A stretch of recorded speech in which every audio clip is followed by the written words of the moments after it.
Assalamualaikum warahmatullahi wabarakatuh. Waalaikumsalam warahmatullahi wabarakatuh.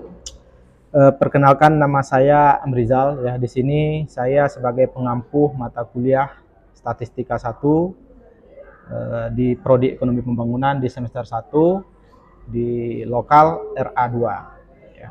Nah, di sini biodata diri saya. Biodata diri saya itu saya namanya Amrizal dengan NIDN 1031088401, unit kerja itu dosen tetap Universitas Muhammadiyah Jambi, tempat tanggal lahir Tanjung Pauh Mudik ya, 31 Agustus 1984, pendidikan terakhir Magister Ilmu Ekonomi, alamatnya Jalan Buton nomor 69, Kelurahan Payolebar, Jelutung ya, atau kita kenal dengan Simpang Kawat. Ada nomor di sini juga tertera nomor HP saya.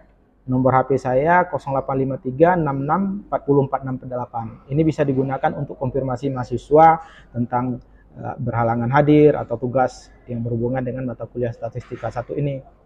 Dan juga emailnya, ya bisa lewat email juga.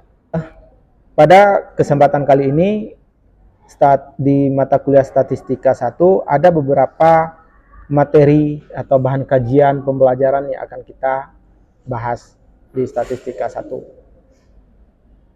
Di antaranya, pertama konsep dasar itu sendiri ya. Kita harus tahu konsep dasar dari statistika.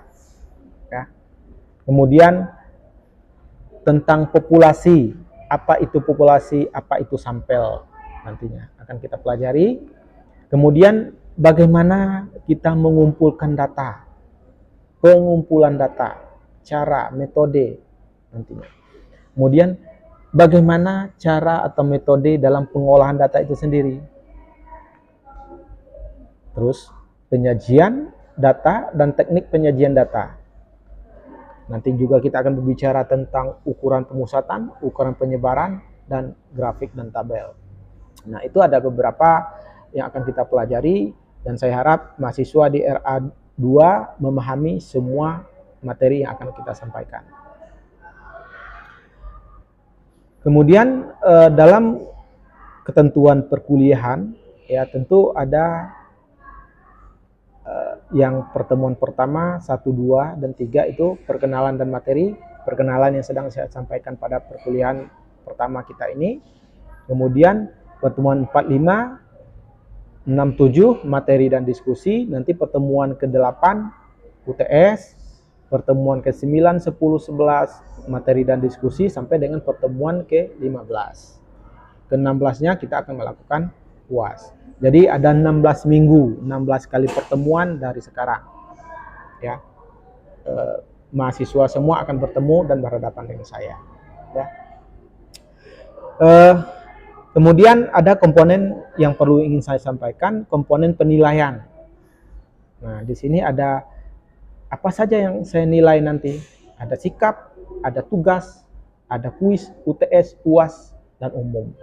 Sikap 15%, kuis 5%, kuis 10%, tugas 5%, UTS 25%, UAS 35%, umum 10%. Jadi semua komponen ini saya harap di kelas ini bisa dilakukan, ya, bisa terpenuhi agar nilainya bagus. Ya. Nah, ini rank penilaiannya, bila A itu akan memperoleh nilai 8 atau 80 sampai 100, itu akan memperoleh nilai A. B plus 75 sampai 79. B 70 sampai 75. Begitu seterusnya sampai E, ya. Kalau ingin memperoleh nilai A, silakan penuhi sikap, tugas, kuis, UTS, UAS umum itu sampai 80 atau 100. Itu akan memperoleh nilai A nantinya, ya. Dari hasil pembelajaran kita. Kemudian ada aturan perkuliahan. Aturan perkuliahan yang akan kita laksanakan selama 16 kali pertemuan ke depan. Yang pertama adalah berpakaian rapi dan sopan, ya, harus. Kemudian tidak boleh memakai sandal, celana yang disobek. Tidak boleh pakai sandal. Kemudian tempat duduk pria di sebelah kiri dan wanita di sebelah kanan. Ya, karena kita Muhammadiyah, jadi antara wanita dan pria dipisah. Ya. Keterlambatan 15 menit dari jadwal perkuliahan kita. Kemudian tidak diperkenalkan memakai handphone, memainkan handphone ya dan sejenisnya. Kemudian dilarang makan berat. Ya. Dilarang makan berat itu, apalagi bawa nasi bungkus ya kan. Dilarang. Mengumpulkan tugas tepat waktu atau sesuai dengan jadwal yang kita sepakati. Jika melanggar hal-hal poin-poin yang saya sebutkan tadi, maka dilakukan pengurangan nilai sikap. Ya. Dan kehadiran juga saya harap minimal 75% itu aturannya. Berarti sekitar 11 kali atau 12 kali mahasiswa diwajibkan hadir selama pertemuan perkuliahan mata kuliah statistika 1. Untuk aturan perkuliahan, komponen penilaian, dan materi yang akan kita pelajari selama 1 semester ini, ada yang mau ditanyakan? Atau dipahami semua? Paham ya? Oke, paham.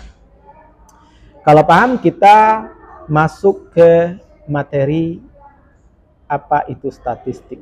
Kita tahu bahwa di jadwal kita belajar statistika 1 ya. Nah, saya ingin menanyakan kepada mahasiswa, ada yang namanya statistika, ada yang namanya statistik ya. Nah, yang statistika dengan statistik sama atau beda? Beda. Bedanya apa? Apa bedanya? Dari segi bahasa Pak, satu pakai A, satu enggak, gitu ya? Enggak. Nah, ini pakai A, ini enggak. Nah. Jadi statistika dengan statistik itu berbeda. Ya, kalau kita lihat pengertiannya, definisi dari statistika itu sendiri adalah sekumpulan konsep, ya, konsep dan metode yang digunakan untuk mempelajari bagaimana kita nanti mengumpulkan data. Ya, ingat konsep, metode, atau cara kayak mana kita mengumpulkan data. Setelah data dikumpul itu dari populasi atau sampel, kemudian bagaimana kita menganalisisnya. Menganalisis data yang sudah kita kumpul. Ya. Setelah terkumpul data, kita analisis. Setelah dapat dianalisis, kita bisa menginterpretasikan dari hasil analisis kita itu. Dari analisis data yang kita kumpulkan mengenai keadaan suatu kegiatan tertentu, ya, bagaimana keadaan tentang objek penelitian yang kita ambil, data yang kita ambil, dan mengambil kesimpulan terhadap data yang kita kumpulkan itu. Paham ya? Jadi statistika itu kayak mana kita cara, metode, kita kumpul datanya, kita analisis, kita investasikan, baru kita tarik kesimpulan terhadap data yang kita ambil. Kita uji apakah teorinya benar atau tidak, terbukti atau tidak. Ya, pengujian terhadap hipotesis. Itu statistika. Nah, kalau statistik adalah kumpulan data, angka, atau informasi yang diperoleh dari hasil statistika. Kumpulan data, angka yang kita peroleh dari hasil statistika itu sendiri. Itu namanya statistik. Statistik. Untuk memahami tentang statistika, tentu kita harus tahu dulu apa aja istilah-istilah dasar di statistika. Yang pertama ada yang namanya populasi. Populasi adalah suatu kumpulan orang, benda, ya, atau objek lain yang sedang kita amati atau yang sedang akan kita teliti. Contoh, kalau seluruh penduduk Indonesia pada tahun 2000 23 itu populasi. Atau kita berbicara tentang Universitas Muhammadiyah Jambi, seluruh mahasiswa Universitas Muhammadiyah Jambi tahun 2023. Seluruh itu populasi. Nah, ada yang namanya sampel. Kalau sampel itu bagian dari populasi itu. Contohnya tadi kalau kita berbicara seluruh penduduk Indonesia, berarti bagian dari penduduk Indonesia. Kalau kita berbicara tadi populasi seluruh mahasiswa Universitas Muhammadiyah Jambi, berarti kalau sampelnya sebagian mahasiswa Universitas Muhammadiyah Jambi. Kalian ini adalah bagian dari sampel, bagian dari populasi. Ya. Jadi seluruh ya, kalau populasi mahasiswa, seluruh mahasiswa Universitas Muhammadiyah Jambi, kalau sampelnya sebagian, Fakultas FEB, Fakultas Saintek, RA2, itu bagian dari populasi. Paham ya? Nah, kemudian metode mengumpulkan data dari populasi itu namanya sensus. Sensus. Kemudian kalau dari sampel apa? Survei. Mengumpulkan data dari sampel-sampel itu survei. Dari seluruh populasi sensus. Sensus nanti ada sensus penduduk, seluruh penduduk Provinsi Jambi. Pernah dengar ya? Itu. Survei, sampel. Parameter, apa itu parameter? Ukuran deskriptif dari populasi itu. Ukuran deskriptifnya. Itu parameter dari populasi, ukurannya deskriptifnya dari populasi. Kalau statistik, ukuran deskriptif dari sampel itu. Ya. Nah. Kemudian untuk menjelaskan tentang istilah-istilah tersebut, nanti saya coba ilustrasikan seperti ini. Nah, di depan dapat dilihat. Nah, di sini populasi. Ya, di sini ada populasi. Kalau kita contoh populasi, kalau kita tadi berbicara tentang jumlah mahasiswa Universitas Muhammadiyah Jambi, kita ambil contoh 1000 misalnya. Populasinya seluruh mahasiswa itu 1000. Kita mau ambil sampelnya. Kita ambil 100 sampel dari 1000 itu. Ya, itu sampel, bagian dari populasi itu. Sampel ini yang sering kita dengar dari survei-survei, apa namanya? Yang untuk pemilihan presiden sekarang ada survei menurut ya, nanti atau hasil dari pemilihan umum nanti sudah ada hasil quickcon. Pernah dengar quickcon? Nah, quickcon. Misalnya quickcon. Dari hasil quickconnya diperoleh si A 30, si B 45, si C 25%. Misalnya hasil quickconnya dari sampel-sampel yang diambil. Nah, ini namanya hasil dari ini apa namanya?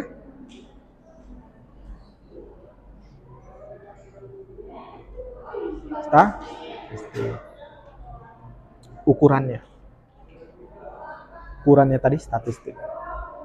Kemudian populasi yang nama kita real count. Misalnya kalau pilkada setelah pencoblosan nanti kan dapat tuh real count setelah didata semua oleh KPU, diperoleh data sekian. Ternyata si A 30%, si B 40%, si C 25%. Nah, tadi dari hasil quickcon-nya diperoleh dari quickcon, prediksinya si A, si B, si C sekian. Kan belum tentu ya, si A, si B sekian, karena prediksinya. Itu namanya statistik tadi, hasil quickcon, dari sampel. Nah, kalau untuk kenyataannya, dari seluruh populasi yang diperoleh, maka diperolehlah si A 35%, si B 40%, si C 25%. Itu namanya hasilnya itu apa namanya? Parameter. Itu istilah yang tadi yang saya sampaikan. Parameter. Nah, parameter ya. Nah, kalau tolak ukur parameter yang namanya tadi sensus. Di sini sensus ya, yang istilah yang tadi. Ya. Nah, kalau yang dari sampel, namanya apa namanya? Survei. Ya, survei. Nah, statistik ini parameter. Nah, ya prediksi ya. Ini memprediksi dari parameternya. Ya. Kita memprediksi si A, si B, si C sekian. Ini hasil dari populasinya. Statistika ini prediksi dari parameter. Oke? Ada yang mau ditanyakan?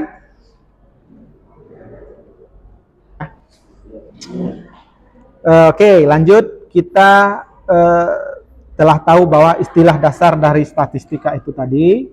Kemudian kita mau lihat peran dari statistika itu apa, ya.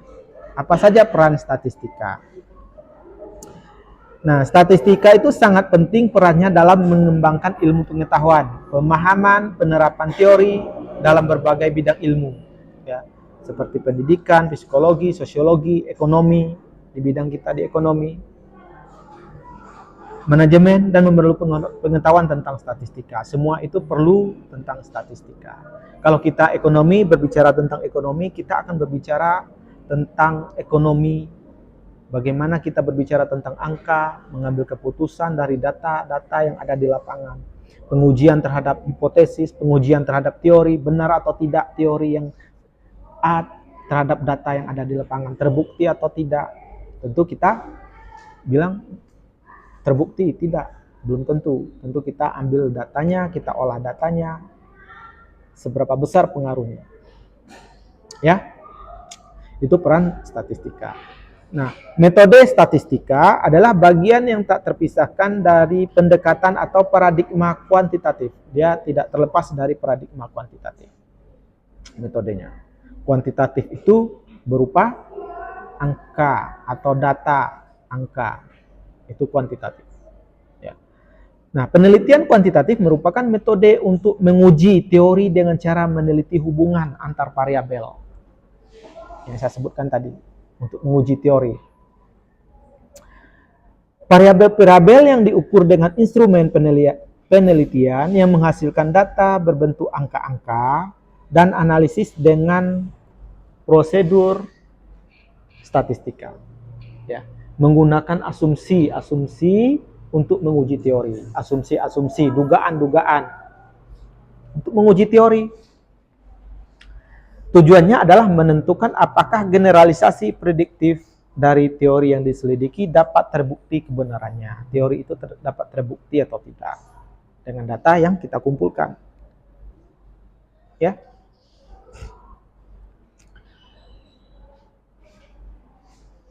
Nah, di antara peran statistika sebagai berikut. Pertama, dia bisa menyajikan data yang kredibel. Itu perannya. Kemudian, dapat menganalisis data dengan tepat. Ya. Ketiga, menginvestasikan data yang tepat. Kita bisa menginvestasikan data, kemudian menarik kesimpulan yang logis dan faktual. Selanjutnya, memprediksi keadaan masa yang akan datang. Kita bisa memprediksikan masa yang akan datang setelah kita mengumpulkan data dari tahun sekian ke tahun sekian. Kemudian membantu dalam pengambilan keputusan. Ya, setelah kita olah data, ternyata keputusan seperti ini, hasilnya seperti ini. Oke, nah di sini kita coba bahas tentang, saya ilustrasikan contoh. Ya, misalnya IPK, ada kelas A dan kelas B. Ya, kita ilustrasikan contoh. Ada IPK kelas A dan kelas B. Anggap aja kita kelas A, kelas sebelah adalah kelas B. IPK-nya kelas kita akan memperoleh 3,5. Ya, IPK setelah saya hitung secara seluruhnya, diperolehlah IPK-nya 3,5 dan kelas B 3,0. Nah, kita akan berbicara dengan statistika tadi ya. Kalau secara matematika, 3,5 dinyatakan tidak sama dengan 3,0, benar ya? Benar. Ayo semangat, benar. Kalau dilihat, kalau boleh nggak saya menyatakan 3,5 itu sama dengan 3,0? Yan boleh. Sama 3,5 itu sama dengan 3,0? Sama? Tidak sama? Tidak sama ya? Tentu tidak sama. Nah, kalau di statistika belum tentu bisa kita menyatakan 3,5 sama dengan 3,0, 3,5 tidak sama dengan 3,0. Ya, tentu akan kita lakukan suatu hipotesis, ya, pengujian. Nah, sebelum saya lari ke sana, saya contohin ada terdakwa misalnya, ya. Kalau terdakwa itu kalau setelah diproses ditangkap oleh polisi, dia dijadikan tersangka dan dilemparkan ke pengadilan, dia jadi terdakwa. Nah, di pengadilan itu boleh nggak menyatakan bahwa terdakwa itu bebas? Boleh, boleh ya. Dan boleh menyatakan terdakwa itu tidak bebas. Boleh ya? Tentu boleh ya. Nah, terdakwa di pengadilan boleh dinyatakan bebas, boleh dinyatakan tidak bebas apabila dia dilihat dari saksi dan bukti. Apakah saksi dan bukti ini memberatkan atau meringankan? Kalau dia memberatkan dinyatakan tidak bebas. Kalau meringankan dinyatakan bebas. Ya, dinyatakan bebas. Begitu juga dengan IPK itu tadi. Kalau kita contohin IPK tadi, 3,50 boleh saya nyatakan tidak sama dengan 3,5 atau tidak sama dengan 3,5 asalkan kita lakukan namanya uji hipotesis. Ya.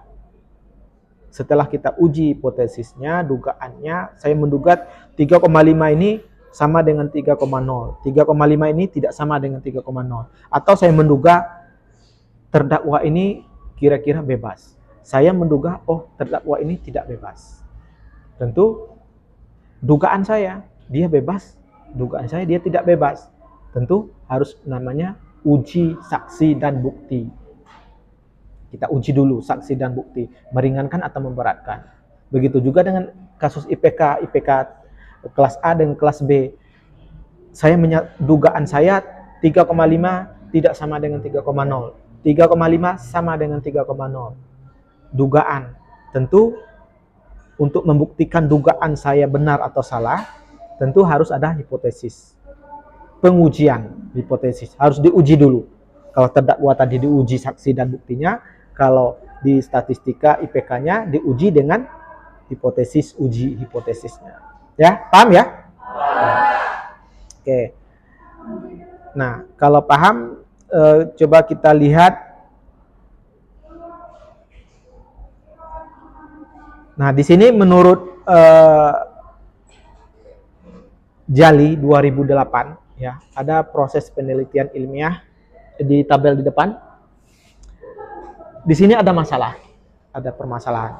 Penelitian itu dilakukan apabila terjadi suatu permasalahan, ya, terjadi suatu permasalahan. Oke, kita cari masalah. Masalahnya apa? Masalah ya, masalah. Misalnya saya ambil contoh siapa? Ria. Si Ria, ini kita cari masalah ya, belum kita lari ke teorinya apa. Kalau Lia saya silet, dia pasti terluka, ya kan? Iya nggak? Masalah nggak itu? Masalah. Kalau Lia saya dugaan saya misalnya, Lia saya silet terluka, masalah? Lia saya silet tidak terluka, masalah? Hah? Masalah nggak? Masalah, kedua-duanya masalah. Kenapa masalah?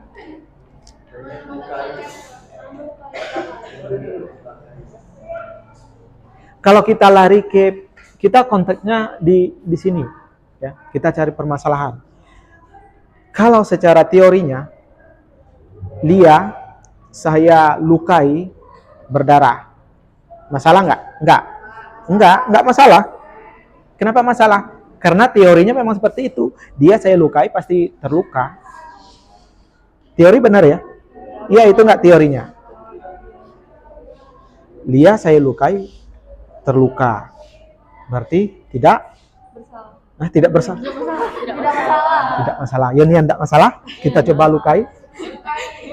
Nah, jadi secara teorinya Lia dilukai pakai silet terluka itu merupakan tidak ada permasalahan. Lia saya lukai pakai silet tidak berdarah itu ada permasalahan di situ. Kenapa timbul pertanyaannya? Kenapa Lia dilukai tidak berdarah? Baru kita mau lihat apa sih penyebab dia dilukai tidak bermasalah. Nah, kalau kita berbicara konteks ekonomi, kita ekonomi pembangunan, kalau kita berbicara tentang misalnya pertumbuhan ekonomi naik, maka pengangguran akan turun. Kemiskinan akan turun. Masalah itu? Enggak. Kalau pertumbuhan naik, orang miskin semakin sedikit, pengangguran semakin sedikit. Enggak masalah ya? Karena itu memang pertumbuhan naik, orang miskin sedikit, orang pengangguran juga sedikit. Itu teorinya.